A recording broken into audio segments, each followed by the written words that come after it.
बिस्मिल्लाहिर्रहमानिर्रहीम। खूबसूरती दो तरह की है, एक है चेहरे की खूबसूरती, वाइटनेस इसे कहते हैं, तो ये वक्ती है, ये उम्र के साथ ढलती जाती है। एक खूबसूरती वो है देखने वाला आपके अंदर कशिश महसूस करे, बात करने का उसे आपको तजस्सुस हो, मैं इस बंदे से बात करूं, इस बंदे में मुझे अट्रैक्शन फील हो रही है।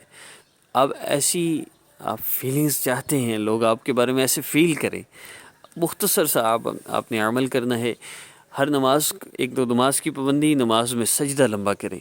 दूसरा, हर नमाज के बाद आप एक तस्बीह अगर दरूद पाक पढ़ लें, कोई भी दरूद पाक, सल्लल्लाहु अलैहि व आलिहि वसल्लम, मुख्तसर दरूद पाक है, सल्लल्लाहु अलैहि वसल्लम, कोई भी दरूद पाक आप सिर्फ एक तस्बीह हर नमाज के बाद पढ़ लिया करें। अपने हाथों पर फूंक मार कर जिस्म पे फेर लिया करें। अल्लाह रब्बुल इज़्ज़त आपको जिस्मानी भी और रूहानी भी खूबसूरती अता फरमाएंगे। अमल की इजाज़त के लिए चैनल सब्सक्राइब फरमा लें।